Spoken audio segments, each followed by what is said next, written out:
Então, eu sou a Fernanda. Primeiro, eu gostaria muito de agradecer a vocês pela oportunidade de estar aqui falando um pouquinho sobre essa área, que é a virologia vegetal, né? Virologia de plantas, que é uma área fascinante. E agradecer também ao Luan pela calorosa apresentação. Assim, fico muito feliz de poder trabalhar e ter trabalhado com alguns de vocês. E aí, antes de eu iniciar propriamente, eu só vou pedir para vocês, como a gente tem esses probleminhas de internet, que se por acaso a minha conexão cair, para alguém me avisar, tá certo? Só para a gente poder levar um pouquinho. Bom, gente, Pode então, deixar que a gente assista. tá certo. Então, eu, como o Luan falou, eu fiz o mestrado fiz graduação, mestrado e doutorado na UFV. Eu sou formada em bioquímica, fiz mestrado na microbiologia agrícola, e fiz o doutorado na genética e melhoramento. Mas desde a graduação, eu sempre comecei fazendo estágio, né, e trabalhei com fitovirologia durante todo esse tempo, e eu acho essa uma área fascinante, muito interessante, que tem muitos desafios, né? Mas tem também muitas coisas bacanas para a gente ir descobrindo. No início desse ano eu fui contratada como professora, atualmente eu dou aula na UENG, na unidade Birité, e então é isso, vou falar um pouquinho para vocês então sobre esses seres misteriosos, né, como disse o Luan, que são os vírus. Bom, como já foi falado, né, normalmente a gente escuta falar de vírus, a gente já pensa em coisas negativas, principalmente em doenças, né? E existem várias doenças sérias humanas que a gente conhece, fazem parte do nosso dia a dia constantemente. Por exemplo, a gripe, o HIV, a dengue, que todo ano tem campanha de combate ao mosquito da dengue. Temos o sarampo, que está voltando em decorrência principalmente da baixa cobertura vacinal, e esse ano está sendo um ano marcado pela presença do vírus na nossa vida, que é o que está sendo causado pelo vírus SARS-CoV-2, que causa a doença, então, que é a Covid-19, que está levando a vida de todo mundo de pernas para o ar, uns mais que os outros. E dessa forma, a gente sempre associa vírus com coisas negativas. Então, se você procura figuras sobre vírus na internet, você vai encontrar coisas assim.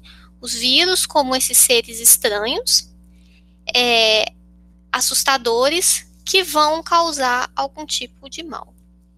E no caso da agricultura, quando se fala de vírus, não é muito diferente. A gente logo pensa em vírus que causam as doenças. Então, aqui tem alguns exemplos, né, de viroses importantes. Todas essas aqui são viroses que acontecem no Brasil, mas a gente tem vários sintomas que levam a uma perda de produtividade, a uma degradação do material comercial e levam a perdas econômicas e muitas vezes perdas sociais também muito grandes. Então, existe essa associação, né, corrente de vírus e doença, e de fato os vírus mais estudados são os vírus que causam doença, mas a gente tem também vírus que não são maléficos. Então, na verdade, se a gente olhar um pouquinho mais de perto a biologia entre os vírus e as plantas, a gente vai ver que existe uma interação entre o vírus, a planta e o ambiente, e que, de acordo com a interação entre esses três fatores, a gente pode ter situações de interação entre vírus e plantas que são antagonistas, causando doença, né, causando perda, morte da planta ou sintomas severos que vão levar a uma perda de produtividade e perda de sobrevivência.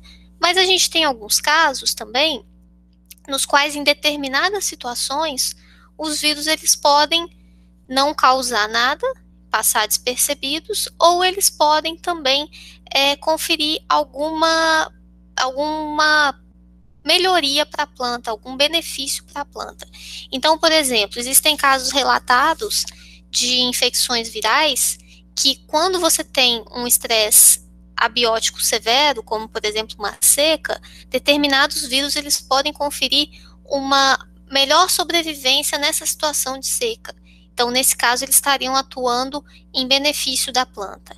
E da mesma forma, também a gente tem alguns casos nos quais vírus que causam poucos sintomas ou que causam sintoma nenhum, eles infectam uma planta e eles impedem que um segundo vírus relacionado, um vírus próximo, ele consiga infectar essa mesma planta, causando uma espécie de proteção a outros vírus que são mais patogênicos. E aí, o objetivo, então, dessa palestra que eu preparei para vocês, é a gente discutir um pouquinho como que são os vírus, quais os componentes básicos que eles têm, e falar um pouquinho, de maneira bem geral, de aspectos importantes para a sobrevivência e propagação do vírus, como que ele atua na célula, focando principalmente nos vírus patogênicos, que são os mais estudados e que são também o foco, né, da fitopatologia, quando ela fala em virologia. Então, os vírus, eles têm alguns componentes básicos, são organismos bem simples, e a gente começa aqui por essa molécula, que é uma molécula de ácido nucleico. Como que vai ser esse ácido nucleico do vírus? Esse ácido nucleico, que a gente também chama de genoma viral, ele é a molécula que tem a informação genética do vírus. Então, ele pode ser tanto de DNA quanto de RNA, e dentro da sequência dele vai ter a informação para produzir todos os componentes, todas as proteínas que são codificadas pelos vírus. Além do ácido nucleico, todo vírus, né, praticamente, ele vai ter também um capsídeo proteico, que vai atuar como envoltório desse vírus e vai estar presente quando o vírus estiver montado como partícula, que é a forma que ele se apresenta quando ele está fora da célula.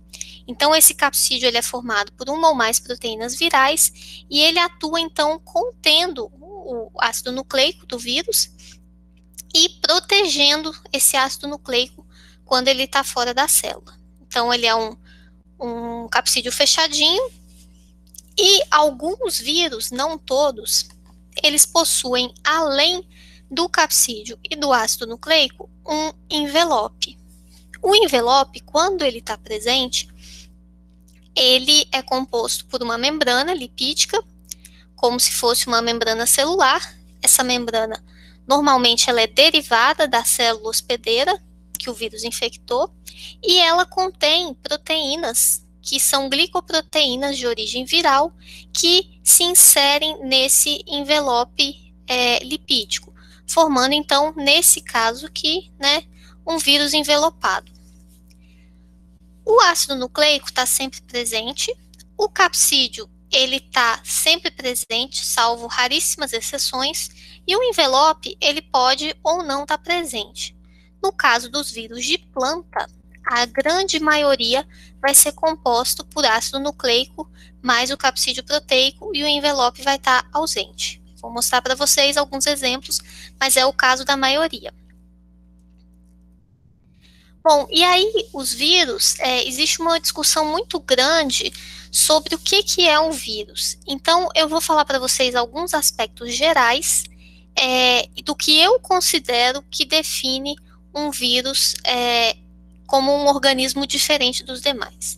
Então, os vírus, eles são organismos acelulares. O que quer dizer isso? O vírus não tem uma célula. Isso, por si só, faz ele ser muito diferente de qualquer outro organismo que a gente estude. Alguns pesquisadores, inclusive, não consideram que os vírus sejam vivos, mas essa é uma discussão filosófica, né, que, do meu ponto de vista, eles são vivos, mas a gente pode ficar muito tempo falando sobre isso.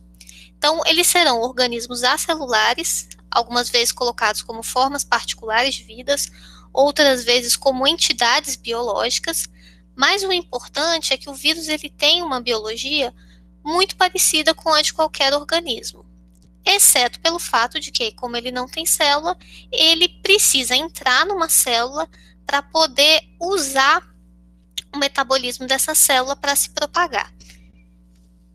E os vírus, eles normalmente eles são muito menores que as células, eles são extremamente microscópicos, de forma que a visualização das partículas virais, ela só foi possível a partir do desenvolvimento dos microscópios eletrônicos, de forma que demorou-se muito mais tempo para descobrir a existência do vírus e visualizar esse ser do que para outros micro-organismos.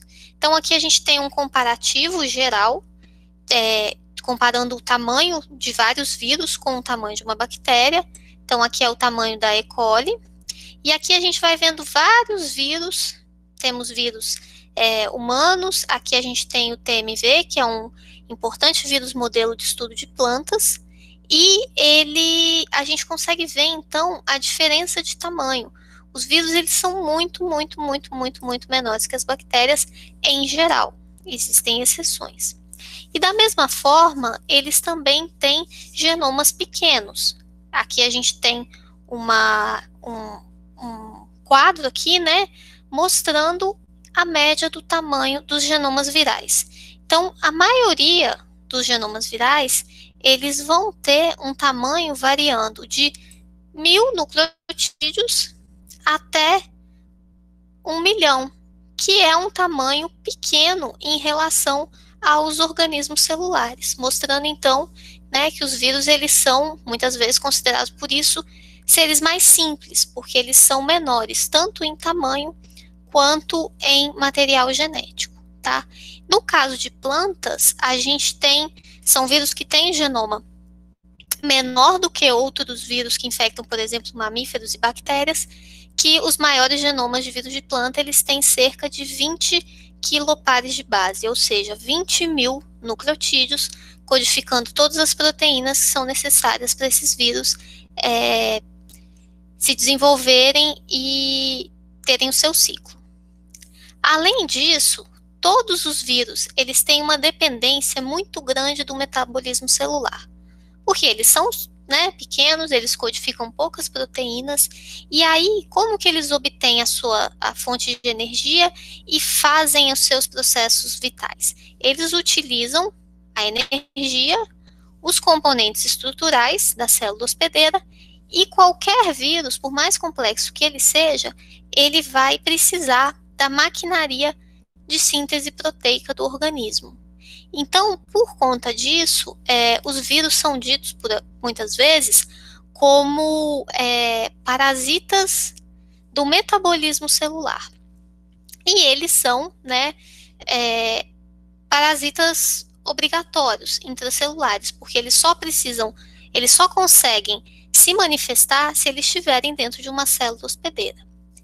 E uma outra coisa que diferencia muito os vírus de qualquer outro organismo é a maneira como eles se multiplicam, a maneira como eles se formam.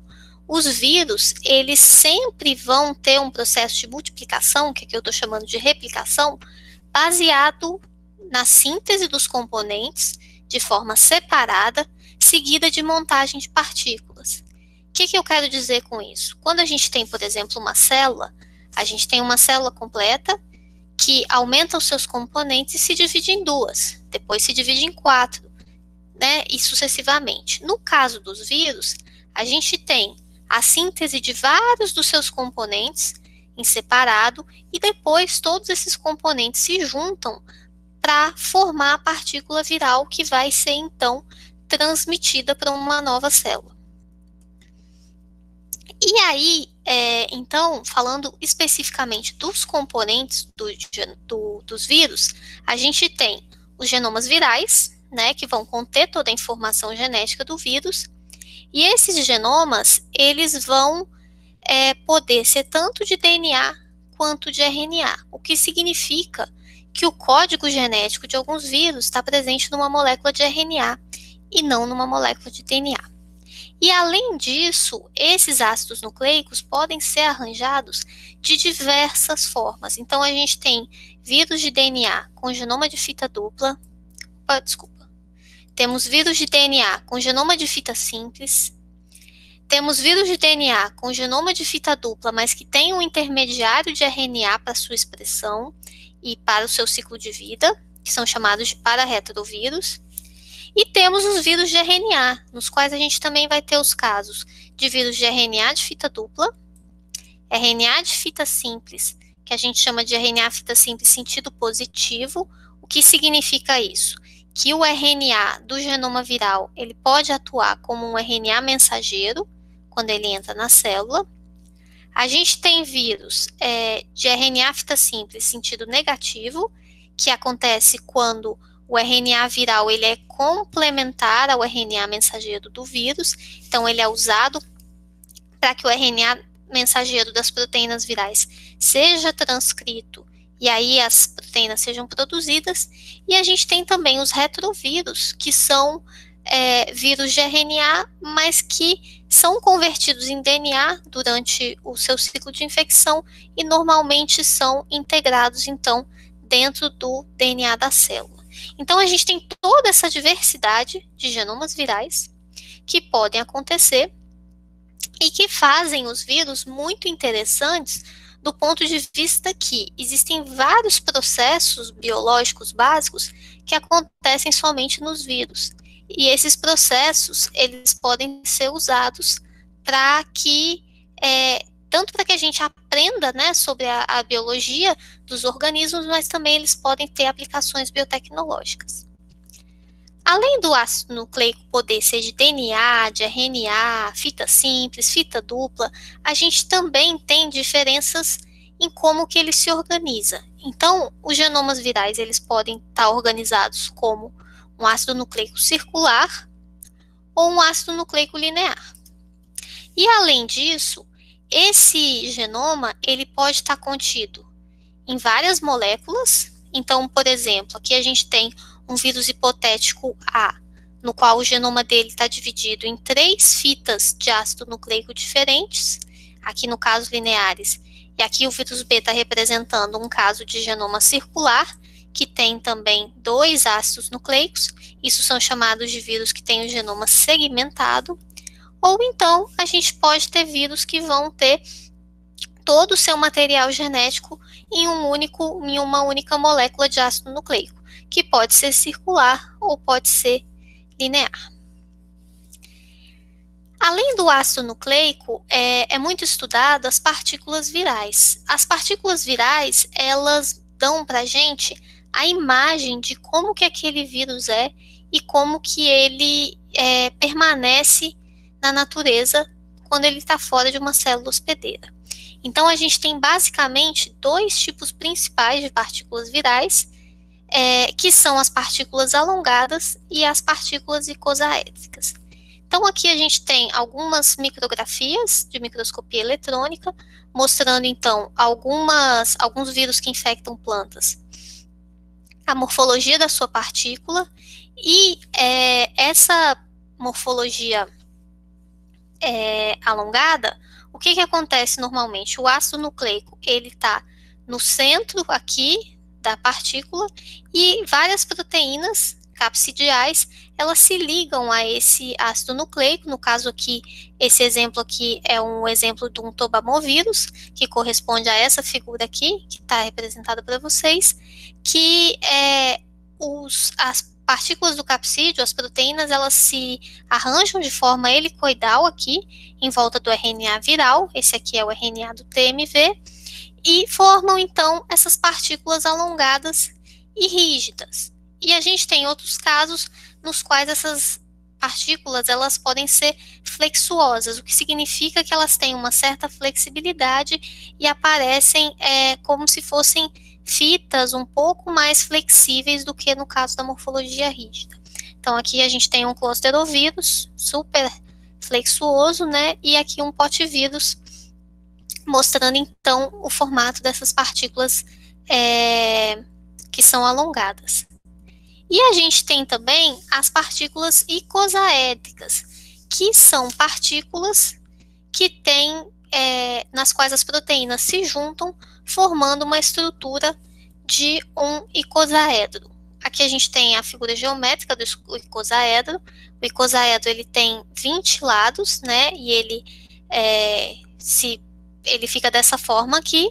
E a gente tem vários vírus que têm essas partículas ou partículas derivadas de um icosaedro. Então, aqui a gente tem o exemplo do bromovírus, que também é um vírus que infecta a planta, e de um nanovírus, como é vista a micrografia, né, por microscopia eletrônica. E a gente tem aqui um grupo de vírus que é muito importante, que são os geminivírus. Esses vírus, eles têm a partícula um pouco diferente, porque a partícula deles, ela é formada como se fossem dois icosaedros juntinhos. Então, a gente chama isso aqui de uma partícula icosaédrica geminada, e aí a gente tem essa morfologia como se fossem, né, duas partículas icosaédricas unidas por meio de uma face. É só para vocês terem uma ideia, então, da variedade de partículas que a gente pode ter. Além disso, a gente tem aqueles vírus que são envelopados, que, como eu falei para vocês, eles não são comuns, não são tão abundantes em termos de vírus de planta, mas a gente tem alguns gêneros muito conhecidos e muito importantes do ponto de vista da virologia vegetal que tem envelope. Então, a gente tem aqui os tospovírus, que são vírus que causam uma doença muito, muito importante de tomateiro, chamada doença do vira-cabeça. E eles são vírus envelopados, então aqui a gente vê o envelope, né? A partícula, ela é então esférica aqui, e aqui a gente tem uma representação mostrando o que acontece no caso desses vírus. A gente tem, esse vírus ele é composto por 3 RNAs virais. Esses RNAs, eles são encapsidados aqui por proteínas capsidiais, e em volta desses 3 RNAs existe um envelope com glicoproteínas, formando então essa partícula completa, que dentro dela tem 3 nucleocapsídeos diferentes. E aqui a gente tem um outro exemplo, que são os rabidovírus. No caso, a família Rabidovírus, ela tem o nome da família é Rabidoviridae, e ela tem tanto vírus que infectam animais, quanto vírus que infectam plantas. E aí a gente tem alguns exemplos que infectam plantas, eles têm essa partícula aqui em formato que também são vírus envelopados, mostrando então que a gente pode ter uma grande variedade de vírus, morfologicamente falando, que infectam plantas. E, na verdade, isso vale para todos os vírus. A gente tem outras morfologias de partícula também, diferentes, das quais eu não vou falar aqui, mas essas são as mais comuns. Além disso, a gente também pode observar como que o genoma do vírus ele está organizado dentro da partícula. Então, em relação a isso, a gente vai ter 2 tipos. A gente vai ter os vírus que são monopartidos e monossegmentados, o que quer dizer que são vírus que têm um único ácido nucleico, e que esse ácido nucleico ele vai ser envolvido pelas proteínas capsidiais, formando uma partícula. Então, a gente tem um caso aqui, que é o caso de um potivírus. Ou a gente vai ter casos onde o genoma vai ter vários segmentos, mas isso vai estar presente numa única partícula, que é como eu já mostrei para vocês no caso do tospovírus. Então, a gente tem aqui 3 segmentos genômicos envolvidos dentro de uma partícula.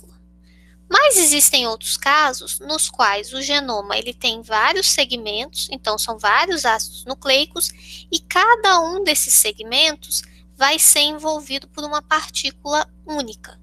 Então, esses vírus são chamados de multipartidos. A gente tem aqui um exemplo, que é o caso dos nanovírus, que nesse caso, o genoma ele é composto, dependendo da espécie, de 6 a 8 moléculas circulares de DNA, e cada uma delas é encapsidada em uma partícula diferente, formando então o que a gente chama de vírus multipartido. Então, só para fechar essa questão dos componentes e da morfologia do vírus, aqui a gente tem uma figura mostrando para a gente uma distribuição de vários tipos de genoma e vários tipos de partícula que são encontradas em vírus que infectam plantas. Então, a gente tem vírus de DNA fita simples. No caso, todos os vírus aqui, eles vão ter partículas icosaédricas ou as icosaédricas geminadas, mas isso não precisaria ser assim. A gente tem vírus de DNA fita simples com outras morfologias de partícula que infectam outros tipos de organismo. A gente tem vírus de RNA fita simples com as mais variadas morfologias. Então, a gente tem vírus alongados, temos vírus icosaédricos, temos vírus envelopados de RNA, e a gente tem também vírus de RNA fita dupla e outros vírus de RNA fita simples sentido positivo, que são os vírus mais... a maioria dos gêneros que infectam plantas, eles são vírus de RNA fita simples sentido positivo. Então, esse é o tipo de genoma mais comum que tem. E aqui a gente tem algumas formas de partícula. Temos vírus alongados, temos vírus icosaédricos e temos uma grande variedade, então, de formas, tamanhos e organização genômica nos vírus que infectam plantas. Antes da gente falar um pouquinho sobre os vírus e sobre a biologia dos vírus propriamente dito, é importante a gente saber que os vírus têm uma classificação taxonômica. O que é isso? O que isso significa? Isso significa que existe uma classificação dos vírus em espécies, em famílias, em gêneros. E isso é gerenciado por um comitê chamado de ICTV, que é o Comitê Internacional de Taxonomia de Vírus. O que esse pessoal faz? Esse pessoal avalia todos os vírus que já foram descritos e classifica esses vírus de acordo com a similaridade, com a semelhança que existe entre eles. Então, tanto características biológicas quanto características filogenéticas são utilizadas para você classificar os vírus e organizar esses vírus de acordo com a similaridade entre eles. Então, o ICTV, ele também publica periodicamente um relatório, e nesse relatório são lançadas várias informações importantes sobre cada família de vírus, sobre cada gênero, sobre cada tipo. Então, você encontra informações sobre tipo de genoma, tipo de partícula, um pouquinho da biologia de alguns vírus. Então, é um trabalho muito interessante. Existe uma página na internet, se vocês colocarem ICTV, vocês vão achar, e toda essa informação está lá, disponível para quem quiser acessar. E também é feita a classificação taxonômica. Então, atualmente, os vírus, eles são classificados em domínios, reinos, filos, classes, ordens, famílias, gêneros e espécies, com algumas subordens e subfamílias no meio do caminho.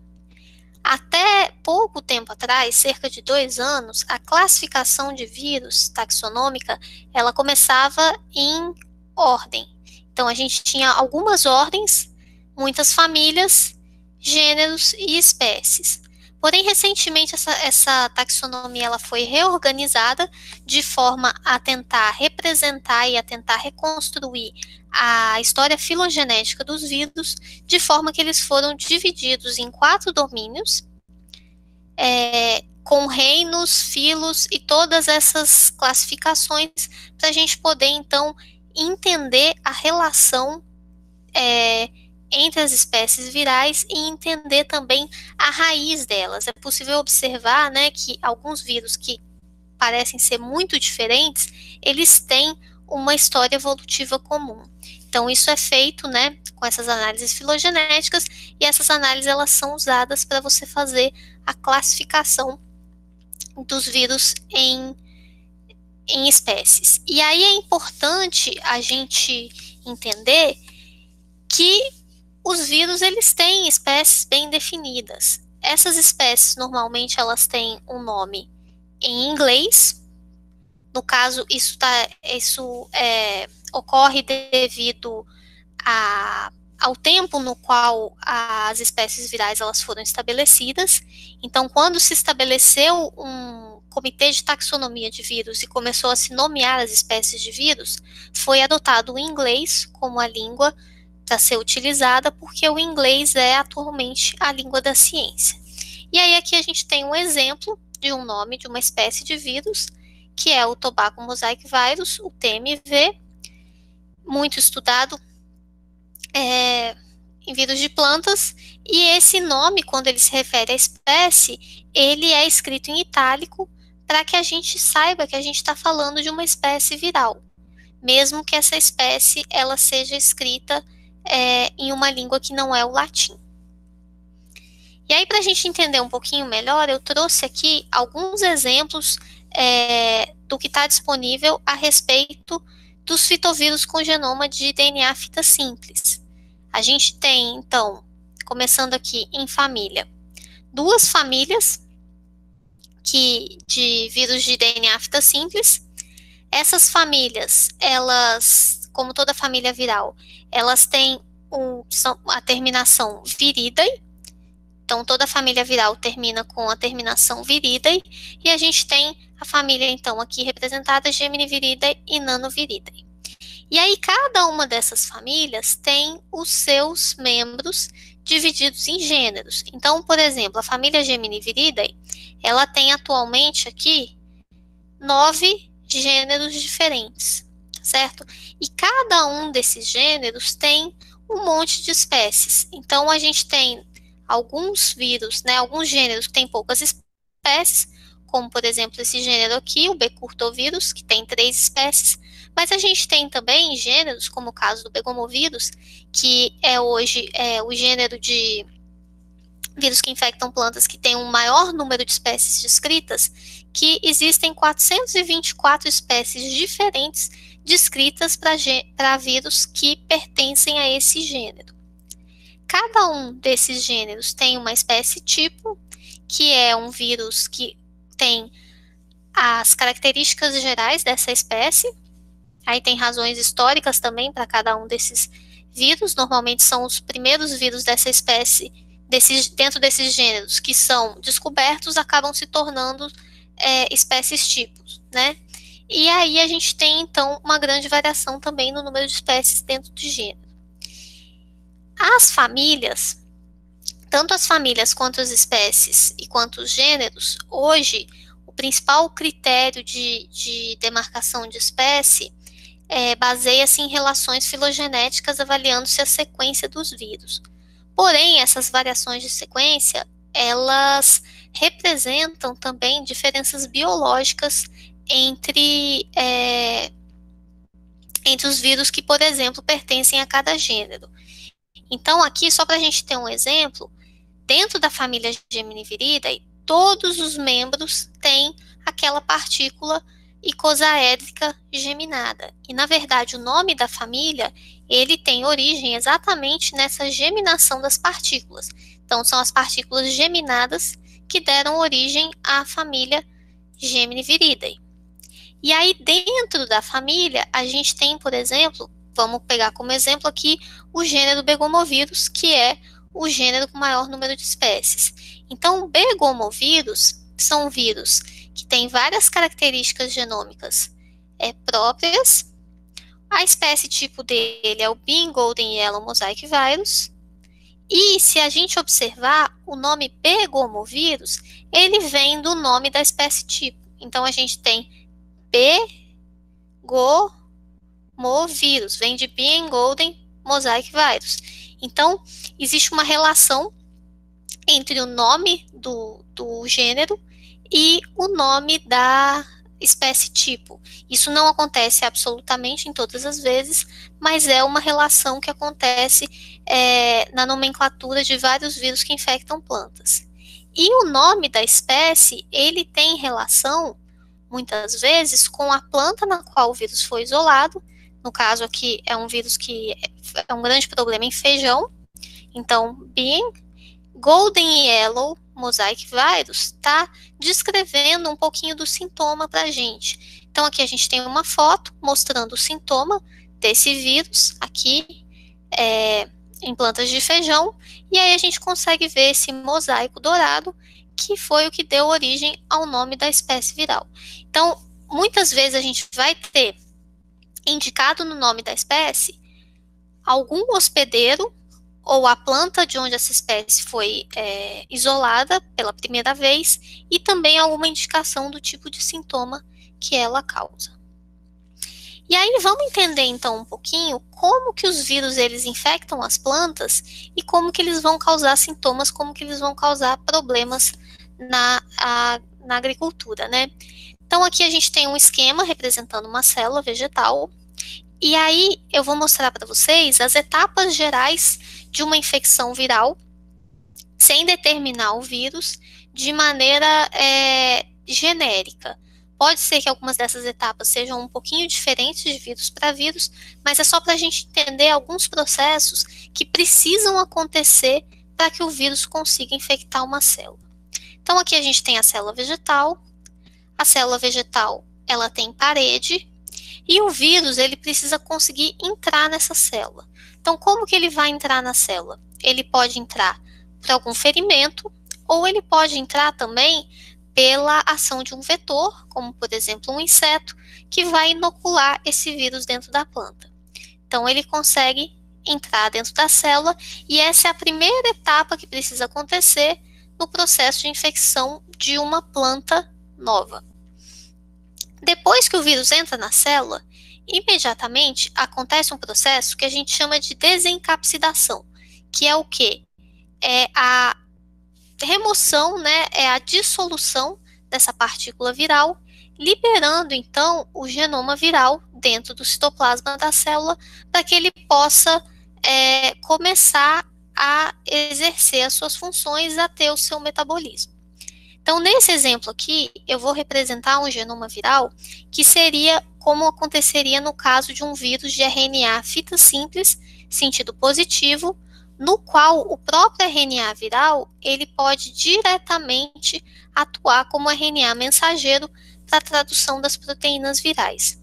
Então, a primeira coisa que vai acontecer vai ser a utilização desse RNA como um RNA mensageiro pelos ribossomos, levando então à síntese das proteínas virais. Isso é importante porque essas proteínas elas vão ser necessárias para que o vírus consiga desempenhar as próximas funções do seu ciclo. Então, a gente tem aqui várias proteínas que vão ser produzidas e elas vão atuar, por exemplo, na próxima etapa, que vai ser a replicação viral. Então, aqui a gente vai ser sintetizado, né, uma outra cópia do vírus, é uma cópia complementar a esse RNA aqui, e essa cópia do primeiro genoma, ela vai ser usada, então, para que várias cópias complementares a ela sejam feitas. Essas novas cópias são correspondentes à fita aqui que entrou na célula, e essas cópias elas podem ser usadas tanto para síntese de mais proteínas virais, como podem ser encapsidadas em novas partículas, também usando proteínas virais que vão ter sido formadas, e essas partículas elas vão poder seguir agora dois caminhos. Que caminhos vão ser esses? Essas partículas, elas podem se mover para a célula adjacente. Então, esse orifício aqui na minha célula, ele representa os plasmodesmas, que conectam o citoplasma de células vizinhas, e aí a gente pode ter a movimentação do vírus para a célula vizinha, tanto como partícula, como algumas vezes como RNA, ou então essas partículas aqui, elas podem ser, por exemplo, adquiridas por um vetor. Aqui essas barrinhas estão representando o estilete, né, de um vetor, por exemplo, de um inseto, que vai adquirir então essas partículas, e essas partículas vão poder ser transmitidas para uma nova planta e para uma nova célula. Então, essas etapas são etapas básicas que vão acontecer no processo de infecção, e além disso, a gente sempre vai precisar que as proteínas virais atuem na contenção de respostas de defesa da célula. Porque toda vez que um vírus entrar numa célula, ele vai ser percebido e a célula vai montar uma resposta de defesa contra ele.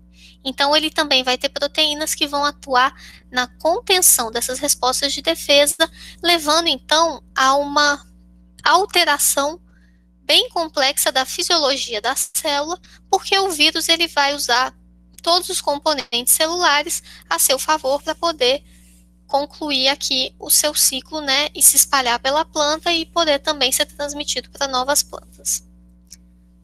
O espalhamento do vírus pela planta, ele é chamado de movimento sistêmico.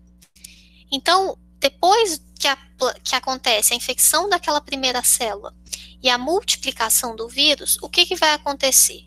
Esse vírus, que no caso aqui, por exemplo, entrou nessa célula aqui, se replicou e passou para outras células, ele vai passando para células vizinhas até o momento que ele chega nas células companheiras e chega no floema.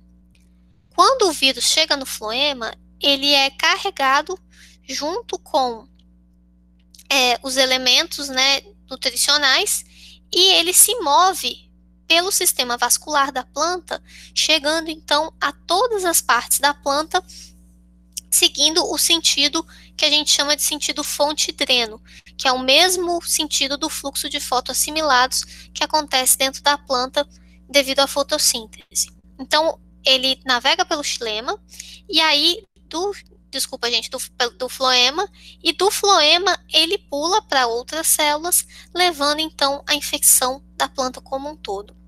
Essa infecção da planta como um todo, ela é chamada de infecção sistêmica, e devido a esse movimento aqui, é comum a gente observar o sintoma de um vírus numa planta sempre aparecendo nas folhas mais novas, que são as folhas que estão recebendo esses vírus por meio do movimento sistêmico e permitindo que eles se multipliquem sempre nas folhas mais novas.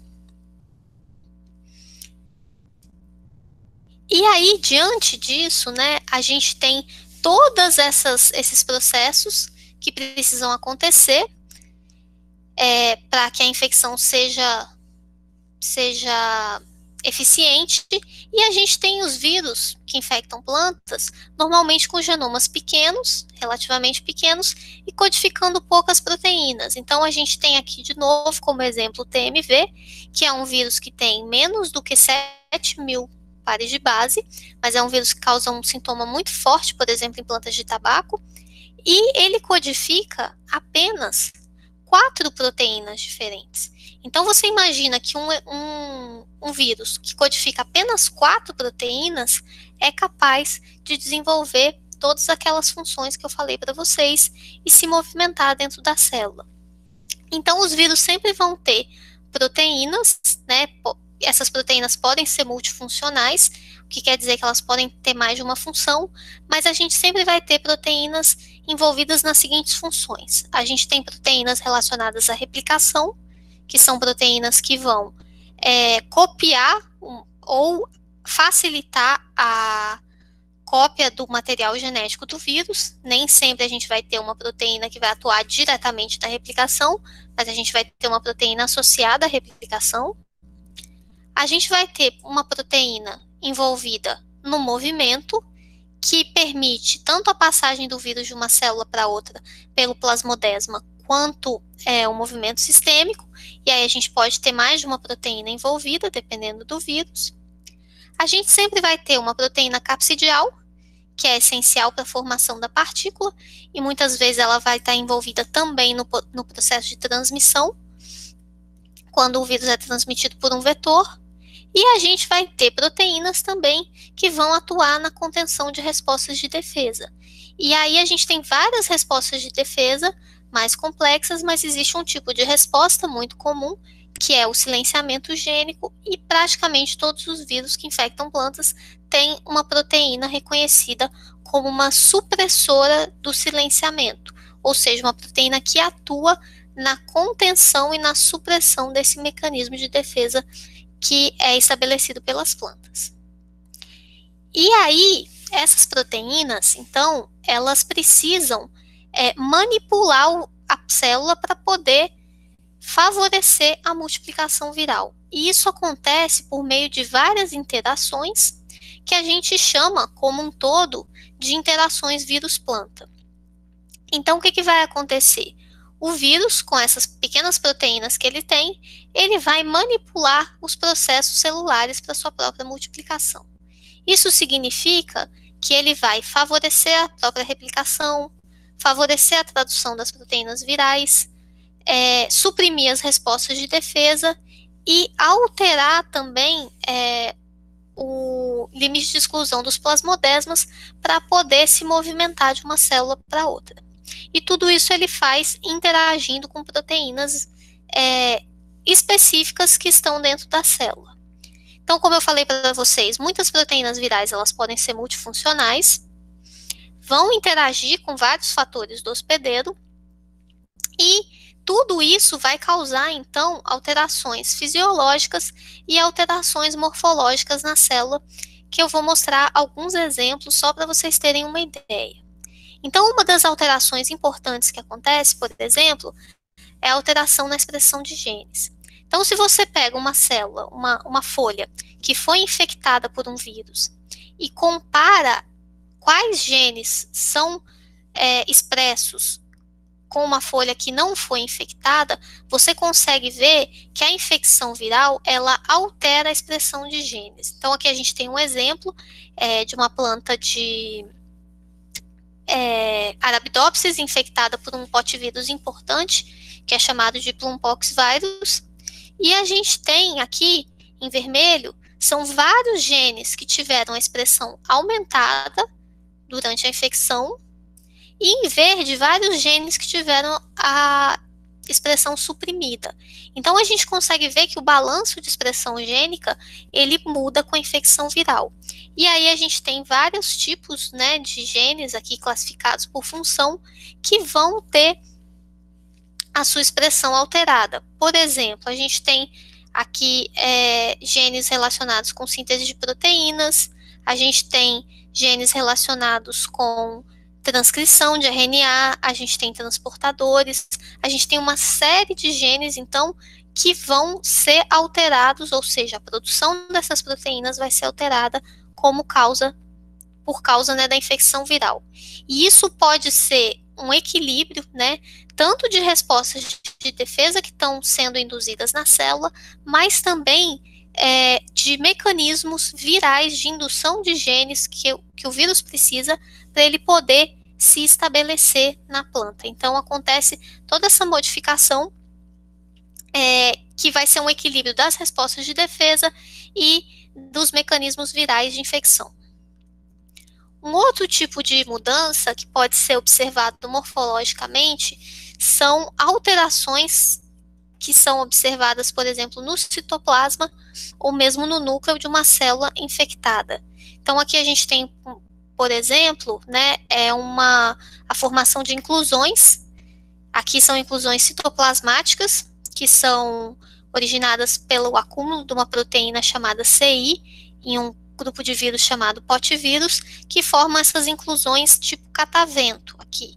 Então, isso aqui é tudo gerado pelo vírus e é para mostrar para vocês que os vírus também conseguem alterar a célula morfologicamente. Uma alteração interessante que acontece nos vírus de RNA é a formação de vesículas em membranas celulares. Então, aqui é um trabalho no qual foi feito microscopia eletrônica, e essa microscopia eletrônica ela foi usada para se fazer uma tomografia das vesículas, que são originadas por infecção de potivírus, que é um vírus de RNA fita simples também. Então, o que acontece? Acontece a indução de formação de várias vesículas em membranas. Nesse caso aqui, essas membranas são membranas do retículo endoplasmático, mas a gente tem, de acordo com o vírus, alteração. Podemos ter, né, de membrana do retículo, de membrana do Golgi, de membrana do cloroplasto, de membrana da mitocôndria. E isso acontece porque muitos vírus, eles induzem essas membranas, essa formação de vesículas, e se replicam dentro dela. Então, é uma alteração na morfologia da célula, né, na morfologia das membranas, que mostra para a gente o potencial de alteração que o vírus vai exercer sobre a célula. E aqui a gente tem, só para terminar essa parte de interação, um esquema mostrando, então, como que o vírus interage com a planta em termos de resposta de defesa. Então, o que vai acontecer? A gente vai ter o vírus estabelecendo a infecção viral.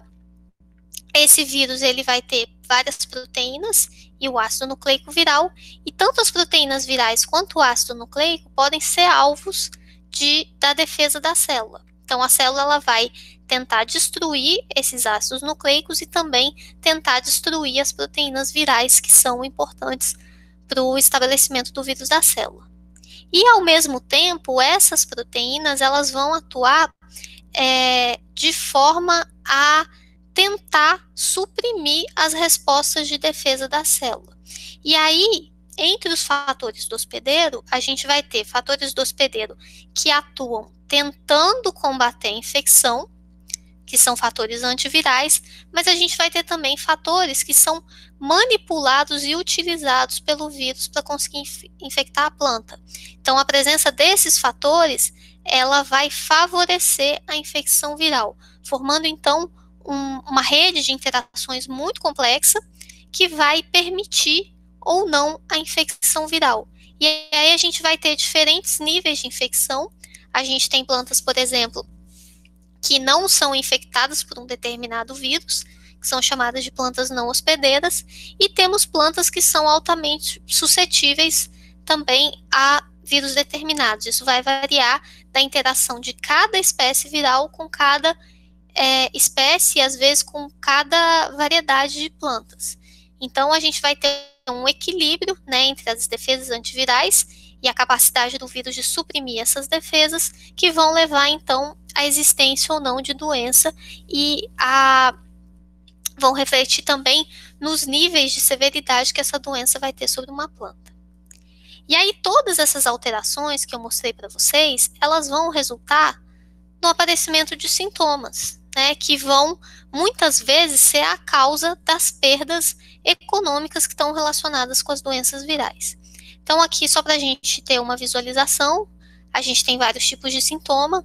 Então aqui mostrando alguns tipos de lesões locais que são causadas, são esses pontos aqui que podem aparecer de várias formas e são causadas normalmente por uma infecção inicial aqui nessas células e pela resposta de defesa da planta, que vai acabar ocasionando a morte das primeiras células infectadas, no sentido de conter o progresso da infecção. A gente tem uma série de deformações foliares que vão aparecer. Então, aqui a gente está vendo são sintomas diferentes de deformação foliar. Aqui a gente tem, por exemplo, uma bolhosidade. Aqui a gente tem um sintoma que é chamado de cordão de sapato, no qual aqui o tomateiro está totalmente distorcido. E aí a gente pode ter vários tipos de sintoma deformando essas folhas. A gente tem muitos sintomas também relacionados ao mosaico. O mosaico ele acontece quando você tem vários pontos cloróticos na folha. Então, são pontos que têm uma redução aqui na clorofila, e aí a gente fica com vários pontinhos de cores diferentes. Então, esse tipo de sintoma ele é chamado de mosaico, e existem várias intensidades, e alguns sintomas um pouco mais brandos deles, às vezes são chamados também de mosqueado. A gente pode ter também necroses, né? Então aqui a gente tem uma necrose de haste de vagem de soja, aqui uma planta necrosada no campo, aqui a gente tem a necrose das nervuras em uma folha de videira, aqui outros pontos necróticos em batata. Então essa necrose ela vai levar à morte de partes da planta, morte de partes da folha também. E a gente tem também sintomas que são chamados de amarelecimento. Muitas vezes são causados também por distúrbios na distribuição da clorofila, assim como o mosaico. E a gente tem a redução de crescimento. Então aqui mostrando também Aqui é uma planta não infectada em comparação com uma planta infectada. Aqui uma planta não infectada em comparação com uma planta infectada. E aqui a mesma coisa, não infectada e infectada, mostrando então também a redução de crescimento causada pela infecção por diferentes vírus. Temos outro tipo também chamado de manchas anelares, que ocorre pela formação dessas manchas como anéis concêntricos. Isso pode acontecer tanto em folhas como em frutos, e no caso dos frutos isso impacta bastante no valor comercial desses frutos. E, no geral, né, a gente vai ter, então, queda na produtividade devido a esses sintomas que vão alterar, por exemplo, a clorofila, vão alterar o crescimento, às vezes tem sintomas que vão levar a um prejuízo no fruto, e aí, de forma geral, a gente pode ter, então, as doenças virais ocasionando queda de produtividade e perda de qualidade do material. E aí, a gente vai ter vários danos, então, tanto diretos quanto indiretos, que vão estar associados a infecções virais em plantas. Então, a gente tem a redução do crescimento, levando a queda de produtividade e, às vezes, perda inteira da cultura. A gente tem sintomas que vão estar associados à redução do vigor, então a gente pode ter, por exemplo, plantas infectadas que têm um aumento de sensibilidade à geada e à seca, também aumento de suscetibilidade a ataques por patógenos e pragas, redução de valor de mercado do produto comerciável, então se a gente tem alteração de tamanho, forma, cor, gosto, textura, tudo isso vai levar a uma redução do valor. No caso, se a gente estiver comercializando a planta em si, a presença do vírus, ela pode prejudicar, por exemplo, os processos de propagação vegetativa. E a gente tem também um dano indireto associado ao custo do que é gasto para você manter plantas sadias no campo. Então, para evitar as doenças virais, é necessário uma série de práticas culturais de higiene, controle de vetor, produção de material propagativo livre de vírus, programas de quarentena que evitam que vírus importantes de um país não entrem em países que não têm essas viroses, porque a gente tem viroses muito importantes que podem levar, por exemplo, a perdas muito grandes, e quando elas não estão presentes no país, existem esses programas de quarentena que fazem com que todo o material que vem de fora seja avaliado e seja testado antes de entrar no país, para que ele não tenha o risco de trazer uma dessas doenças graves. E aí a gente tem também o custo, né, o dinheiro que é investido nos programas de melhoramento para obtenção de cultivares resistentes, que é uma das melhores formas de controle de doenças virais que a gente tem hoje. Então, como que esse vírus ele vai chegar na planta? Ele vai chegar por meio da transmissão, que pode acontecer de forma natural ou de forma artificial ou relacionada com o manejo pelo homem. Então, a gente tem na transmissão natural a transmissão por material propagativo. Alguns vírus são transmitidos por semente ou por pólen, e na maior parte dos casos, a gente vai ter vetores atuando nessa transmissão. A maior parte dos vetores são insetos, mas existem outros tipos de vetor que eu vou mostrar um panorama geral para vocês. E a gente pode ter também transmissão artificial relacionada também com a prática cultural humana. Então, alguns vírus eles podem ser transmitidos por contato, outros por inoculação mecânica. Esse é um processo que é utilizado, na verdade, bastante em pesquisas, para a gente conseguir reproduzir a infecção e passar ela de uma planta para outra. E processos que são muito utilizados, por exemplo, em plantas perenes, como a enxertia, eles também podem levar o vírus para o campo, né? Se esse material ele não for livre de vírus, o processo de enxertia ele vai fazer com que o ramo infectado, quando ele chegue na próxima planta, ele passe a infecção para frente, levando então ao estabelecimento de um campo com bastante incidência viral. Existem vários tipos, né, de organismos que podem atuar como vetores de vírus de planta.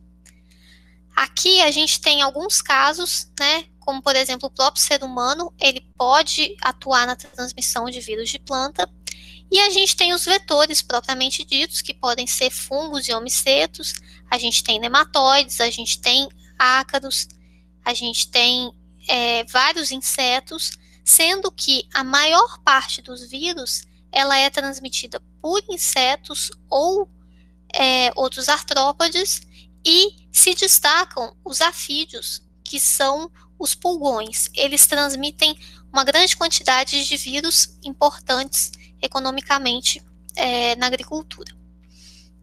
E esses vetores, eles se comportam de uma forma variável em relação ao vírus que eles adquirem. Então, existe uma relação, existe uma interação também importante, que é chamada de relacionamento vírus-inseto-vetor, que diz respeito a como que esse inseto adquire esse vírus, quanto tempo ele consegue transmitir e como que esse vírus ele se comporta dentro do inseto. Então, a gente tem várias características de classificação, mas basicamente o que vai acontecer? A gente tem transmissão chamada de não persistente ou semi-persistente, na qual o inseto ele rapidamente adquire o vírus na planta que ele está atuando, mas ele transmite também por pouco tempo. E a gente tem os tipos de transmissão que são a transmissão persistente, que acontece quando o vírus precisa se alimentar durante muitas horas na planta para adquirir o vírus, né? O inseto vetor, ele se alimenta durante várias horas, mas depois ele se torna transmissor, ele se torna vetor desse vírus por dias e semanas, ou às vezes até pela vida inteira, que é o que acontece em alguns casos, quando o vírus é capaz de, além de infectar a célula vegetal, também infectar a célula do inseto, de forma que ele consegue se replicar dentro do inseto, se multiplicando e sendo transmitido para novas plantas. Tá? Então aqui a gente tem só algumas figuras de insetos importantes transmissores virais. Aqui a gente tem os afídeos, aqui a gente tem uma cigarrinha, a mosca branca e outro tipo de cigarrinha que também são vetores importantes de várias espécies virais. Então só para a gente fechar, vou mostrar para vocês rapidinho como que é essa interação, esse relacionamento entre vírus e inseto-vetor. No caso, a gente pode ter a relação não persistente, que acontece quando o vírus ele é rapidamente adquirido e rapidamente passado para a próxima planta. Então, aqui a gente tem, nessa figura aqui, um exemplo da alimentação por um inseto, que é um afídeo. E o que vai acontecer? Esses afídeos, quando eles chegam na planta, eles vão fazer a picada de prova, procurando qual que é a melhor planta, qual que é a melhor folha e qual a melhor região para eles se alimentarem. E durante essa picada de prova, eles vão romper aqui as células epidérmicas, e se essa célula estiver infectada, a gente vai ter então a ligação da partícula viral em receptores que estão presentes aqui na parede do estilete do inseto, de forma que proteínas virais vão interagir com o estilete do inseto e esse vírus vai ficar então grudado aqui no estilete. Depois, esses insetos eles vão passar a se alimentar, atingindo então os vasos da planta, e quando eles eliminam a saliva, o vírus que está presente no estilete, ele vai ser como se fosse lavado. Então, ele vai ser liberado na nova célula, levando, então, à infecção de uma nova planta ou à infecção de uma nova célula. A gente tem aqui alguns exemplos, em todos esses casos, a gente tem essa interação, né, com o aparelho bucal, da partícula viral com o aparelho bucal do afídeo. E a gente tem os outros casos, que são de infecção, que a gente chama de persistente, que a gente tem dois tipos. Uma que é chamada de circulativa não propagativa. Nesse caso aqui, não acontece replicação do vírus dentro do inseto, mas uma grande quantidade de vírus ela vai entrar no inseto vetor, ela vai circular pelo intestino desse vírus e ela vai parar nas glândulas salivares, de forma que elas permanecem por muito tempo na glândula salivar e toda vez que esse inseto se alimenta, ele libera, junto com a saliva, essas partículas virais infectando novas plantas. E quando a gente tem a transmissão propagativa, o que acontece é que além do vírus entrar e circular dentro do corpo, ele também consegue infectar as células do inseto, de forma que esse inseto ele passa então a replicar e produzir o vírus até o final da sua vida, sendo então um grande transmissor e um grande disseminador dessa doença.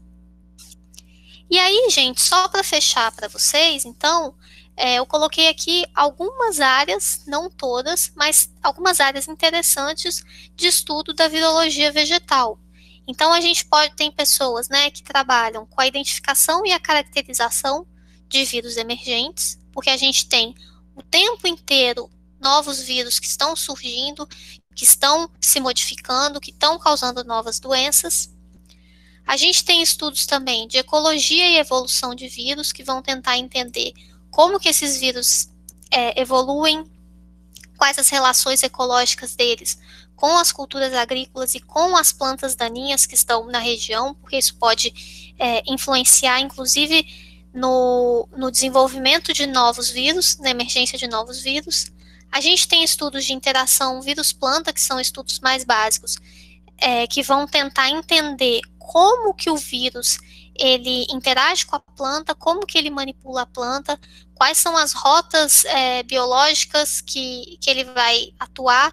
Então, são estudos de ciência básica que tentam entender, né, como que acontece essa manipulação.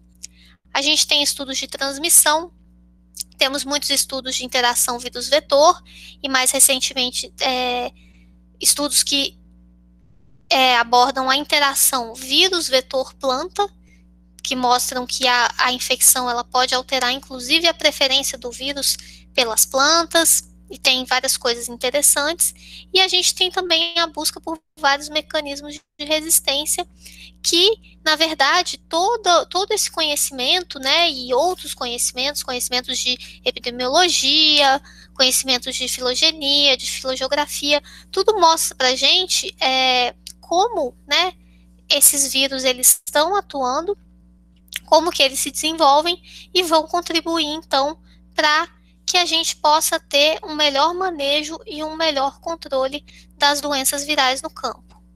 Além disso, a virologia vegetal, ela também contribui para a contribuição da biologia da planta hospedeira, para a compreensão da biologia do próprio vírus e para o desenvolvimento da biotecnologia, que a gente tem hoje várias aplicações biotecnológicas que vieram do estudo básico dos vírus. Bom, pessoal, era isso então, né, que eu queria passar para vocês. Eu espero que vocês tenham conseguido acompanhar e espero também que eu possa, né, que eu tenha conseguido despertar um pouco de interesse para essa área, que é uma área tão bacana da virologia vegetal. Obrigada a todo mundo pela atenção.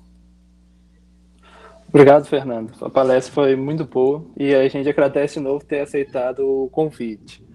A gente vai abrir agora espaço para as pessoas que quiserem perguntar relacionado à palestra, também comentário. Isso é só se manifestar que a gente vai falando com o Fernando. Quem quiser abrir o áudio, o vídeo, fica à vontade, ou que estiver meio tímido, pode mandar mensagem aí no chat que a gente lê.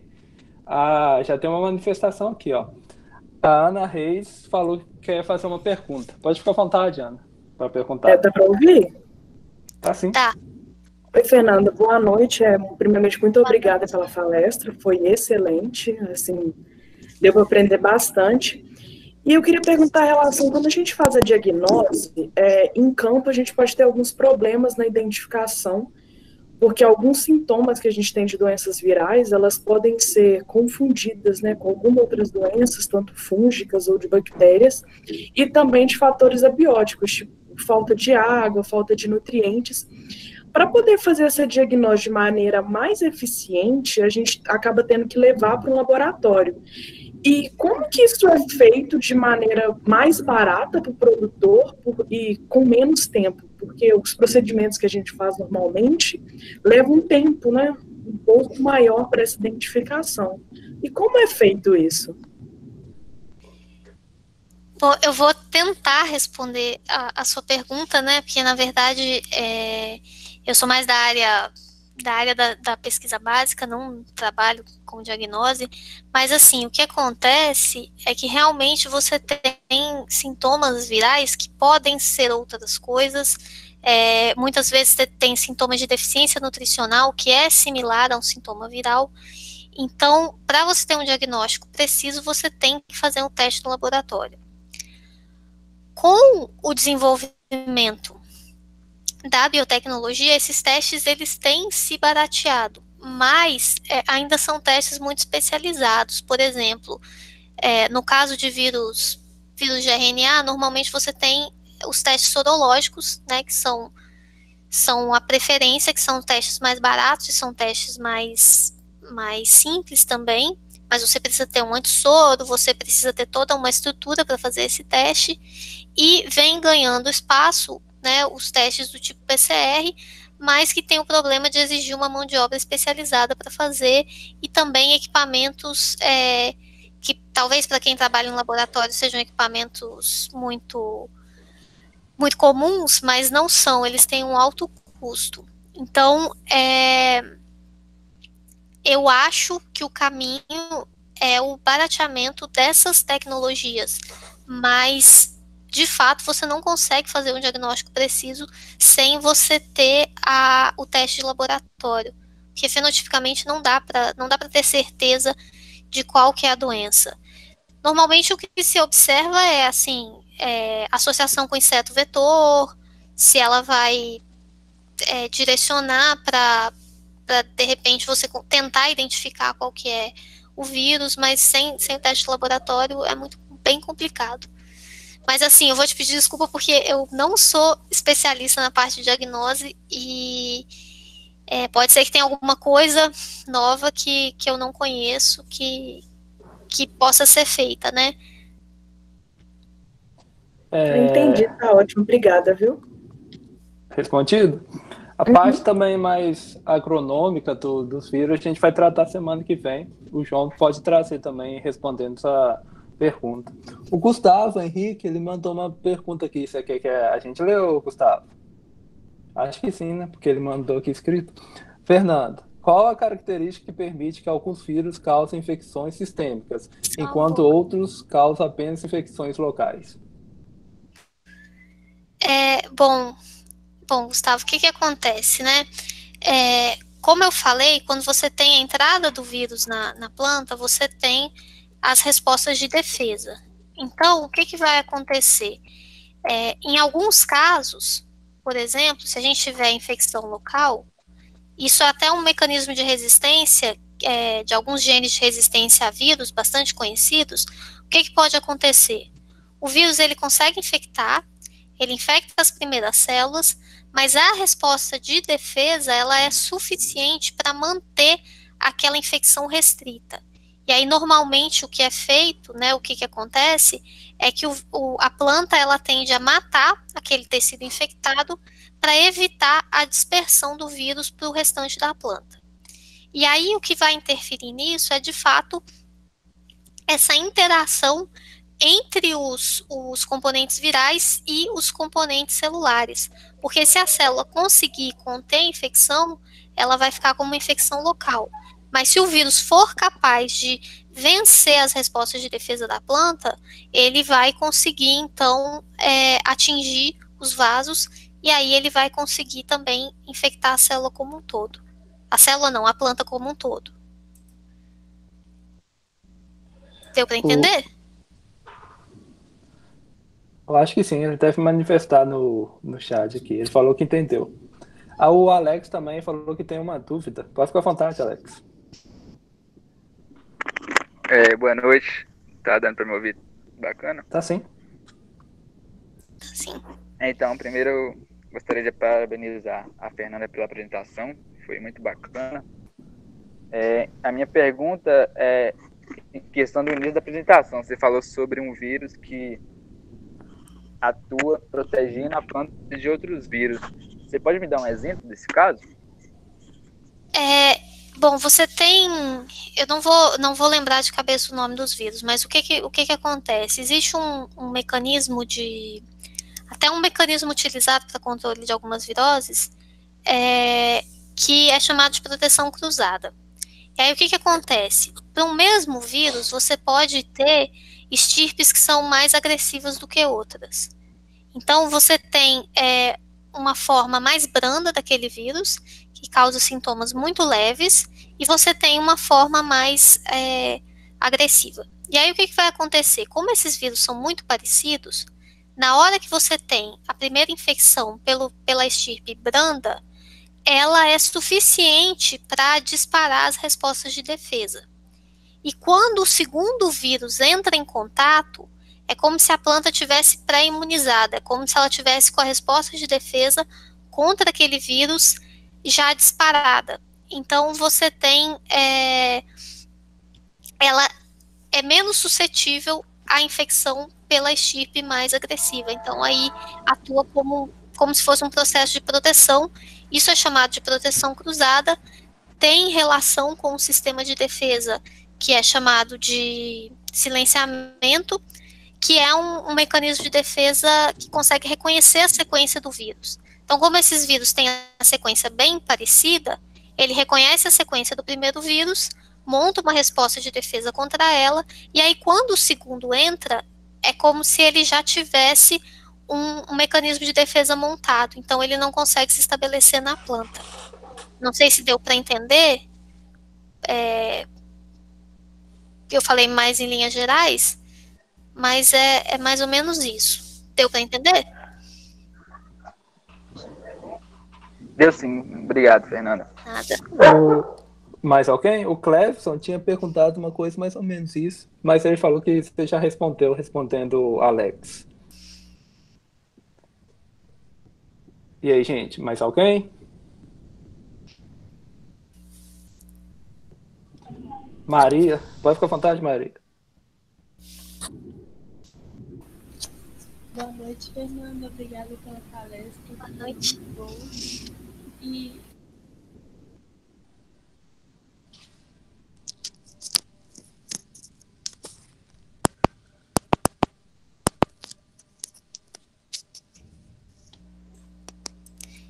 Maria, desculpa, eu não tô te ouvindo. Seu áudio cortou.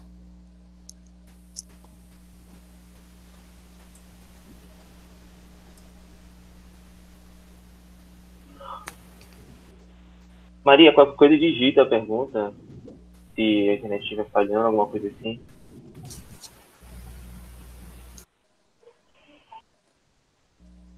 Vai esperar. Eu tava escrever aí, a gente faz. só me ouvindo? Às vezes, Agora sim. agora sim. Eu acho que travou a internet. Mas, obrigada, Fernando, pela palestra. Foi muito boa. E eu gostaria de saber um pouco mais sobre o controle biológico com vírus, porque eu acho que não é muito difundido, ainda não é muito comum. Aí eu queria saber um pouquinho mais sobre. Bom, no caso, você fala a utilização do vírus como agente de controle biológico de outras doenças, né? Isso. Bom, a gente tem trabalhos, né? Eu acho até que vocês podem discutir isso bastante com alguns colegas de vocês, como o Luan e o Lohan, que têm bastante experiência com isso. Mas, na verdade, no caso aqui, né? Eu preparei um material para falar dos vírus que infectam plantas, mas a gente tem vírus que infectam fitopatógenos de todos os tipos que podem ser usados para controlar esses fitopatógenos. Então, a gente tem que pensar assim: existe vírus que infecta tudo, absolutamente tudo. Existe vírus, inclusive, que infecta vírus. Então, se você consegue desenvolver claro, você tem que fazer uma prospecção, mas você consegue encontrar vírus que vão ser patogênicos, que vão causar doença no fitopatógeno. Então, eles vão ser capazes de reduzir a infecção e, às vezes, até de eliminar. Por exemplo, a gente tem, né, o trabalho lá no laboratório com vírus que infectam bactérias fitopatogênicas. E aí a gente vê que alguns vírus, eles têm um alto potencial de aplicação biotecnológica, porque eles conseguem reduzir tanto a infecção e os sintomas, quanto também a quantidade de bactérias que você detecta na planta.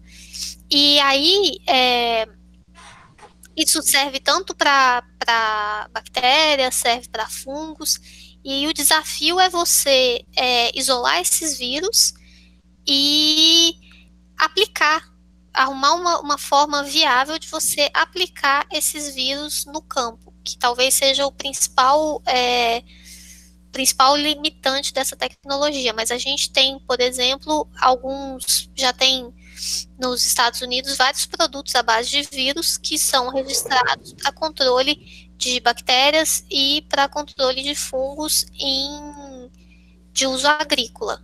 Não sei, é uma visão bem geral, assim, mas a gente tem esses vírus, sim.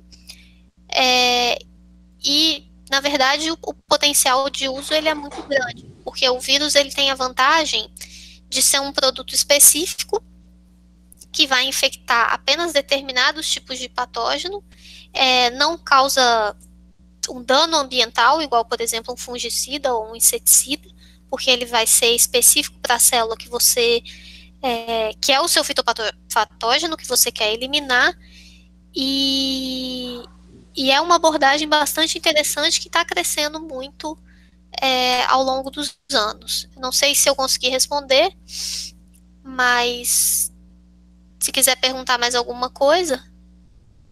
Não respondeu sim. Obrigada. De nada. Fernando, o Alex está perguntando outra coisa. Está perguntando se o ICTV se limita à taxonomia de vírus de planta. Então, na verdade, o ICTV ele é um comitê internacional de taxonomia de vírus como um todo. Então, você tem ali a classificação de todos os vírus que foram descritos. O que acontece é que esse comitê, toda vez que alguém acha um vírus novo, ou que acha um isolado novo, uma espécie nova, às vezes até um gênero novo, essa pessoa ela estuda, ela publica, e aí ela manda para o ICTV propostas de classificação. Então, por exemplo, eu descobri um vírus e todos os estudos me indicam que é uma nova espécie. Então, eu mando para o ICTV uma proposta justificando por que o meu vírus é uma nova espécie e sugerindo um nome para ele que eu também justifico. Mas isso se aplica a qualquer vírus. Então, se você entrar no ICTV, é até legal de vocês fazerem quem tiver interesse, né, dar uma olhadinha. Você vai lá, você abre o site, aí tem a taxonomia, você consegue achar todos os vírus que já foram descritos, e isso vai sendo atualizado conforme essas propostas elas vão sendo estudadas por esse comitê, e aí isso vai sendo publicado. Mas é todos os vírus no geral. E aí a gente consegue ver nessa linha taxonômica, filogenética, a relação que existe entre vírus que infectam organismos muito diferentes, que às vezes a gente pensa que jamais teriam uma relação, mas, por exemplo, a gente tem dentro de uma mesma família gêneros que infectam plantas e gêneros que infectam mamíferos. Um exemplo é aquela família que eu mostrei rapidamente para vocês, dos rabidovírus, é a mesma família do vírus da raiva, mas a gente tem também vírus que infectam plantas. Então é bastante interessante observar essas relações, né, que estão envolvidas no meio da classificação taxonômica. E aí, mais alguma pergunta? Então a gente já vai chegando no final do nossa reunião. Queria agradecer de novo, Fernanda. Eu que agradeço, tá, gente? Eu queria agradecer mesmo pela oportunidade de estar aqui falando para vocês. Realmente é uma área que eu gosto muito e para mim é um prazer poder estar aqui falando um pouquinho desse campo de trabalho. Foi muito bom, foi uma doutrinação em virologia vegetal para nós. Foi muito bom mesmo. Queria chamar Maria para ela fazer um encerramento. Só queria fazer um aspas também, que a Fernandinha hoje, em 1h30 mais ou menos, de aula de virologia resumiu o que a gente leva para aprender em 1 ano e meio de estágio, tá? Foi um aulaço que a Fernandinha deu hoje. Foi muito bom, velho. Na A moral. mulher deu uma aula. Mas, ô, gente, tá faltando muita coisa, tá? Nossa senhora, Fernandinha, que é isso? Tem Você muita amarrou coisa tudo. pra falar. Foi muito bom, foi muito bom. Obrigada. Então, obrigada, Fernanda. Gostaria de parabenizar pela palestra, agradecer. Acredito que o pessoal gostou bastante. E agradecer também por ter nos disponibilizado um pouquinho do seu tempo para poder nos prestigiar com essa palestra. Gostaria de falar alguma coisa? Bom, gente, é isso mesmo. Eu que agradeço. Acho que para mim foi ótimo também poder reorganizar e recordar esses conhecimentos que fazem bastante parte da minha vida profissional, né? E é isso. E eu desejo, assim, para vocês que estão começando, que estão vendo as diferentes áreas, né, da fitopatologia, que vocês encontrem os sistemas que vocês gostem, que vocês aprendem e que vocês estudem uma coisa que deixem vocês fascinados, entendeu? Não precisa ser a virologia. Eu sou fascinada pela virologia, mas existem várias áreas fascinantes, né, dentro da vida biológica como um todo. E aí eu desejo para vocês isso, que vocês encontrem áreas e campos pelos quais vocês se apaixonem, que vocês tenham fascínio e que vocês tenham também muito sucesso no que vocês forem fazer. E é isso, tá certo? Obrigada mesmo pela oportunidade.